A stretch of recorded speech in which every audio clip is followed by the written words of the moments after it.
Good morning friends, मैं अजीत कुमार आप सबका अपने यूट्यूब चैनल पर स्वागत करता हूं।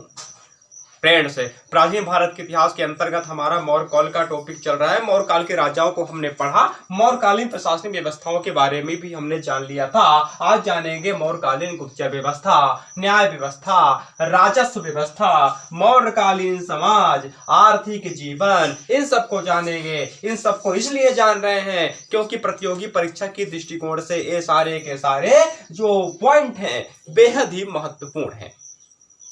तो ठीक है, सिर्फ हंगामा खड़ा करना मेरा मकसद नहीं, कोशिश यही है कि सूरत बदलनी चाहिए।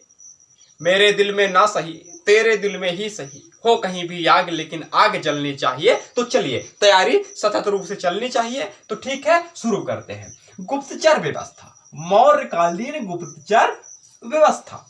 मौर्यकालीन गुप्तचरों को कौटिल्य ने गूढ़ पुरुष कहा है। क्या कह दिया कौटिल्य ने? गुप्तचरों को बता दें कि गूढ़ पुरुष कहा है। गूढ़ पुरुष किसने कहा है? कौटिल्य ने।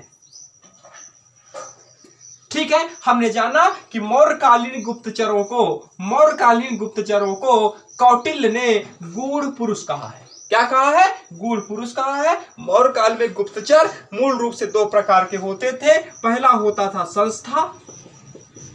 संस्था और दूसरा होता था संचरा। जो संस्था नाम का गुप्तचर होता था वो एक ही स्थान पर रहकर क्या करता था? गुप्तचरी का कार्य। एक ही स्थान पर रहकर गुप्तचरी का कार्य करने वाले गुप्तचरों को मौर्य काल में संस्था कहा जाता था। जबकि एक स्थान से दूसरे स्थान पर जाकर यानी कि भ्रमण करके, घूम फिर करके गुप्तचरी का कार्य करने वाले गुप्तचर को संचरा कहा जाता था। संचरा यानी कि जो संचरा नाम का गुप्तचर होता था वो क्या करता था? घूम घूम कर गुप्तचरी का कार्य करता था। ठीक है, हमने जाना कि मौर्यकालीन गुप्तचरों को कौटिल्य ने गूढ़ पुरुष कहा है। मौर्य काल में दो वर्ग के गुप्तचर होते थे, संस्था और संचार। जो संस्था के अंतर्गत गुप्तचर आते थे वो एक ही स्थान पर रहकर गुप्तचरी का कार्य करते थे, और ये जो संचरा होता था इसके अंतर्गत जो गुप्तचर आते थे वो घूम घूम कर, फिर करके, भ्रमण करके क्या करते थे? गुप्तचरी का कार्य करते थे। इसके बाद आते हैं न्याय व्यवस्था में, मौर्यकालीन न्याय व्यवस्था में। दोस्तों, मौर्यकालीन न्याय व्यवस्था के अंतर्गत सबसे बड़ा न्यायालय केंद्रीय न्यायालय होता था। हमने जब मौर्यकालीन प्रशासन पढ़ा था तो बताया था कि साम्राज्य का सर्वे सर्वा राजा होता था। भाई, जब सर्वे सर्वा राजा होता है तो न्यायालय का भी सबसे बड़ा मुख्य न्यायाधीश राजा ही रहता होगा। तो ठीक है, हम आपको बता दें कि मौर्यकालीन न्याय व्यवस्था के अंतर्गत सबसे बड़ा न्यायालय केंद्रीय न्यायालय होता था, और केंद्रीय न्यायालय का जो प्रधान न्यायाधीश होता था, मुख्य न्यायाधीश होता था, वो राजा होता था। राजा के नीचे जो न्यायाधीश होते थे या केंद्रीय न्यायालय के नीचे जो न्यायालय होते थे उनमें से दूसरा है फौजदारी और तीसरा है दीवानी। फौजदारी न्यायालय को मौर्य काल में कंटक शोधन न्यायालय कहा जाता था, जबकि दीवानी न्यायालय को मौर्य काल में धर्मस्थी न्यायालय कहा जाता था। तो पहला और सबसे बड़ा न्यायालय कौन हो गया? केंद्रीय न्यायालय, जिसका प्रमुख कौन होता था? राजा होता था। दूसरा न्यायालय कौन हो गया? फौजदारी न्यायालय, जिसे मौर्य काल में कंटक शोधन न्यायालय कहते थे। इसका प्रमुख प्रदेष्टा होता था। कौन होता था? प्रदेष्टा, यानी कि फौजदारी न्यायालय, कंटक शोधन न्यायालय का जो मुख्य न्यायाधीश होता था उसे प्रदेष्टा कहते थे। फिर तीसरा न्यायालय है दीवानी न्यायालय, जिसे मौर्य काल में धर्मस्थी कहा जाता था, और धर्मस्थी न्यायालय का जो मुख्य न्यायाधीश होता था उसे व्यवहारिक कहा जाता था। क्या कहा जाता था? व्यवहारिक कहा जाता था। तो ठीक है, हमने देखा सबसे बड़ा न्यायालय केंद्रीय न्यायालय। केंद्रीय न्यायालय का प्रमुख कौन होता था? बता दें, राजा होता था। ठीक है, सबसे बड़ा न्यायालय केंद्रीय न्यायालय। दूसरा न्यायालय कौन होता था? फौजदारी न्यायालय, कंटक शोधन न्यायालय। कंटक शोधन जिसे कि फौजदारी न्यायालय कहते हैं। फौजदारी न्यायालय। कंटक शोधन इन फौजदारी न्यायालय का प्रमुख कौन होता था? तो बता दे, प्रदेष्टा होता था, प्रदेष्टा।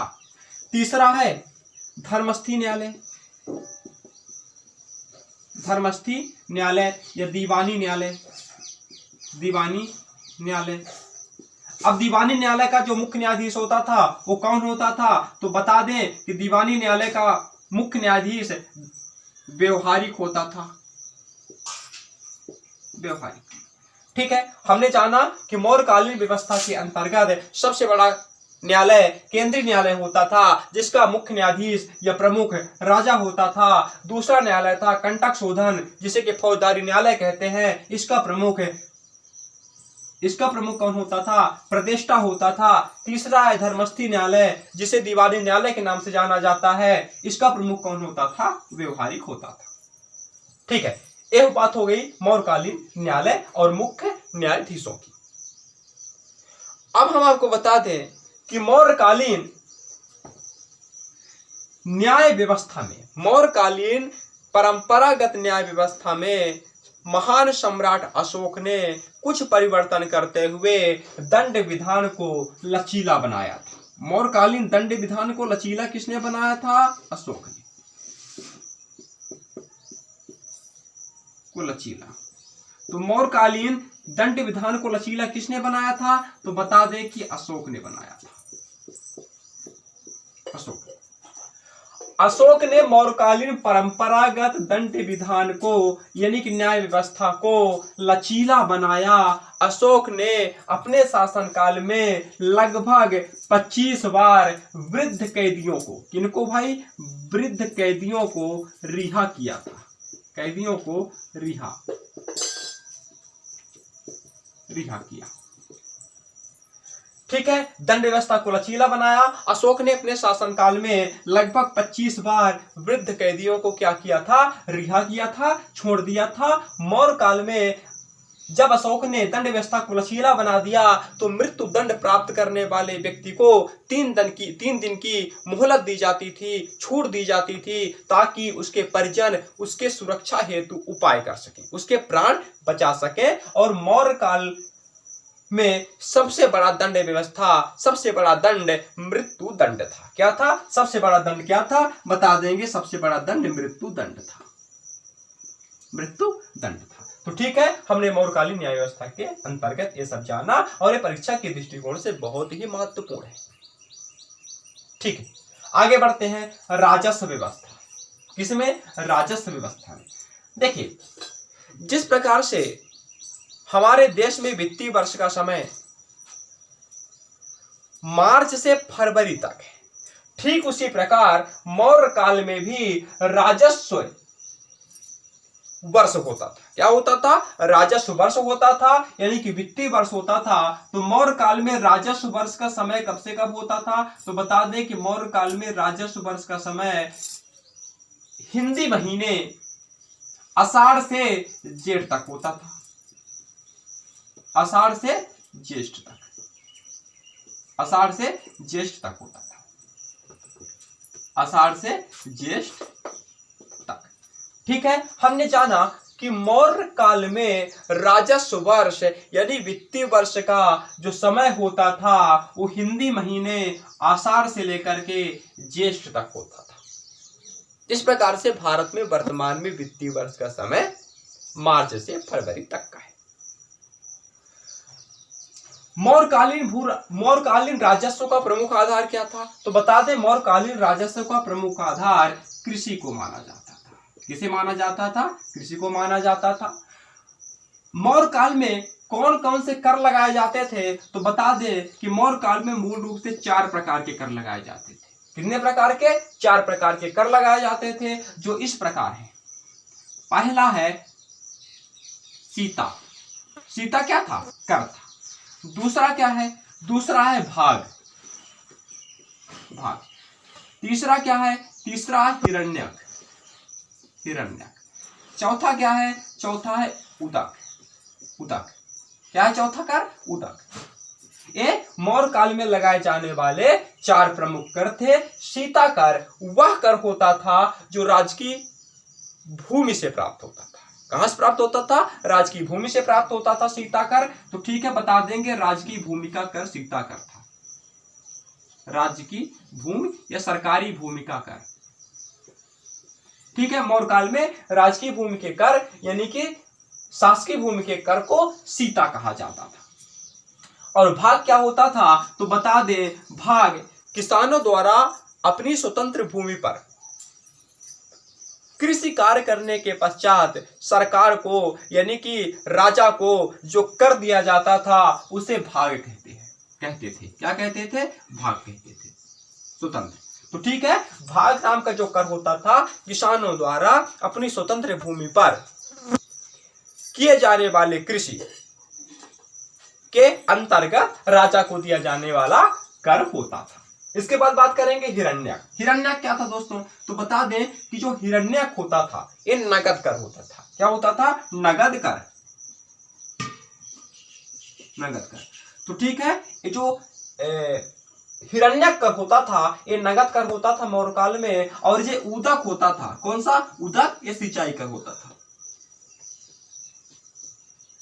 सिंचाई कर होता था। कहने का मतलब सरकार द्वारा यानी कि राज्य द्वारा किसानों को सिंचाई के स्रोत उपलब्ध कराए जाते थे, संसाधन उपलब्ध कराए जाते थे, पानी उपलब्ध कराई जाती थी, कहने का मतलब। और इसके बाद जो उनसे कर लिया जाता था, पानी उपलब्ध कराए जाने के बदले, सिंचाई उपलब्ध कराए जाने के बदले, उस कर को उदक कर कहते थे। क्या कहते थे? उदक कर। तो ठीक है, हमने गुप्तचर व्यवस्था जाना, न्याय व्यवस्था जाना और राजस्व व्यवस्था को भी जान लिया। अब जानेंगे मौर्यकालीन समाज के बारे में। क्या जानेंगे? मौर्यकालीन समाज के बारे में। दोस्तों, कौटिल्य ने मौर्यकालीन समाज में परंपरागत 4 वर्णों का उल्लेख किया है। कितने वर्णों का उल्लेख किया है? 4 वर्णों का। किसने? कौटिल्य ने। 4 वर्ण। 4 वर्ण कौन कौन से परंपरागत? ये तो आपको पता ही होगा, ब्राह्मण, क्षत्रिय और वैश्य, शूद्र। ब्राह्मण, क्षत्रिय, वैश्य और शूद्र। ठीक है, तो कहने का मतलब कि कौटिल्य ने मौर्यकालीन समाज में परंपरागत 4 वर्ण का उल्लेख किया है, ब्राह्मण, क्षत्रिय, वैश्य और शूद्र। मौर्यकालीन समाज में कौटिल्य ने कुछ वर्ण संकर जातियों का भी उल्लेख किया है, तो कुछ अस्पृश्य यानी कि अछूत जातियों का भी उल्लेख किया है। कौटिल्य ने मौर्यकालीन अस्पृश्य या अछूत जातियों को अंतःवासी कहा है। क्या कहा है? अंतःवासी। तो ठीक है, बता देंगे कि मौर्यकालीन अस्पृश्य जाति या अछूत जाति को क्या कहा जाता था? क्या कहा जाता था? अंतःवासी। अंतःवासी। ठीक है, कौटिल्य ने मौर्यकालीन समाज में अस्पृश्य अछूत जाति का भी उल्लेख किया है, जिसे कि अंतःवासी कहा जाता था। कौटिल्य के अनुसार अंतःवासियों को शमशान स्थल पर रहना चाहिए, ऐसा कौटिल्य कहता है। ठीक है, इसके बाद अब प्रश्न यह है कि क्या मौर्य काल में कुछ सामाजिक कुरीतियां भी मौजूद थी? तो हाँ, मौर्य काल में सामाजिक कुरीतियां भी मौजूद थी, यानी कि स्त्रियों की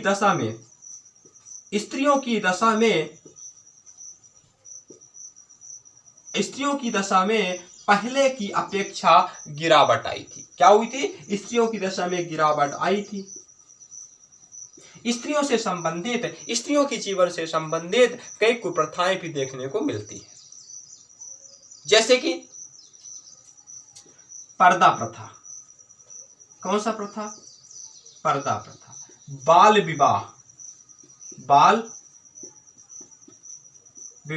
बहु विवाह,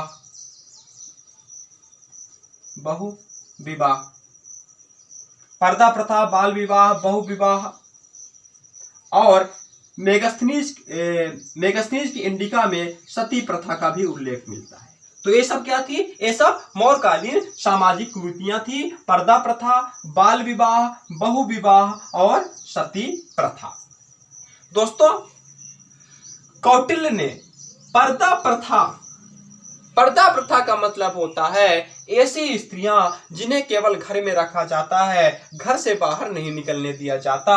तो कौटिल्य ने पर्दा प्रथा का पालन करने वाली स्त्रियों को, यानी कि घर से बाहर न निकलने वाली स्त्रियों को क्या कहा है? अनिष्कासनी कहा है। अनिष्कासनी। तो ठीक है, हम आपको बता दें कि कौटिल्य ने मौर्यकालीन ऐसी स्त्रियां जो कि घर से बाहर नहीं निकलती थी, नहीं निकलने दी जाती थी, उन्हें अनिष्कासनी कहा है। दूसरा है बाल विवाह का प्रचलन भी कहीं कहीं देखने को मिलता है, हालांकि बाल विवाह ज्यादा इंपॉर्टेंट नहीं है। इसके बाद है बहुविवाह। तो बता दें कि मौर्यकालीन समाज में 8 प्रकार के विवाह होते थे। कितने विवाह होते थे? 8 विवाह होते थे। 8 प्रकार के विवाह होते थे। सामान्यतः एक विवाह का प्रचलन था, किंतु कुलीन समाज द्वारा, कुलीन परिवार द्वारा बहुविवाह प्रथा को भी अपनाया जाता था। बहुविवाह प्रथा को अपनाया जाता था, यानी कि बहुत सारे विवाह भी किए जाते थे। इसके बाद बात करते हैं क्या विधवा पुनर्विवाह का प्रचलन था? तो हाँ, विधवा पुनर्विवाह का प्रचलन था। विधवा पुनर्विवाह का प्रचलन था, यानी कि विधवा पुनर्विवाह का क्या था? प्रचलन था। और पुनः विवाह करने वाली स्त्रियों को, यानी कि दोबारा से विवाह करने वाली स्त्रियों को मौर्य काल में पुनर्भू कहा जाता था। क्या कहा जाता था? पुनर्भू।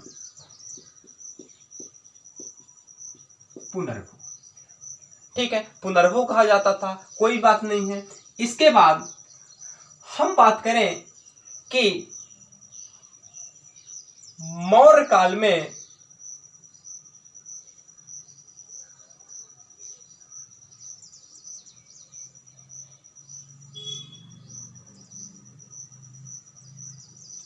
पुनर्भू कहा जाता था। ठीक है, कोई दिक्कत नहीं है, पुनर्भू कहा जाता था।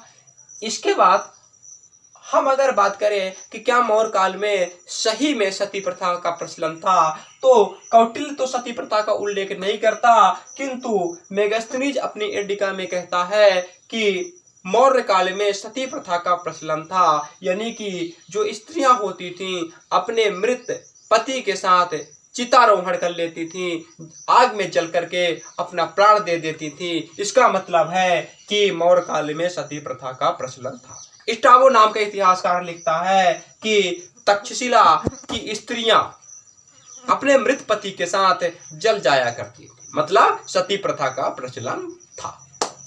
तो ठीक है, ये हो गया मौर्यकालीन समाज। हमने मौर्यकालीन समाज के बारे में जान लिया।